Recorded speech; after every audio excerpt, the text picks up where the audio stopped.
కేసీఆర్ మీద కోపంతో సరే రాజకీయంగా మాటల దాడి చేయండి, మీకు వచ్చేటిదే బూతులు, మీకు తెలిసిన ప్రపంచమే గది. కానీ ఒకటి మాత్రం పక్కా, కేసీఆర్ మీద కోపంతో తల్లి రూపాన్ని మార్చే ప్రయత్నం చేస్తే మాత్రం చరిత్ర క్షమించదు.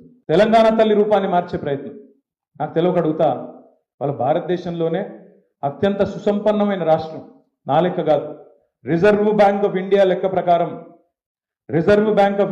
ప్రకారం తలసరి ఆదాయంలో ఇవాళ అన్ని రాష్ట్రాల కంటే ముందున్నది తెలంగాణ రాష్ట్రం.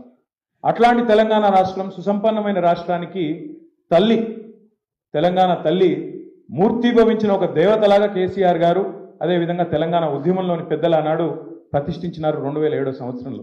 అప్పుడెప్పుడో దాశరథి గారు, ఆ తర్వాత రావెల్ల వెంకటరామారావు గారు ప్రస్తుతించినట్టుగా మా తెలంగాణ తల్లి కంజాతవల్లి అన్నట్టుగా బ్రహ్మాండంగా ఇక్కడి సమాజం యొక్క ఒక ఆశయాన్ని, ఇక్కడి సమాజం యొక్క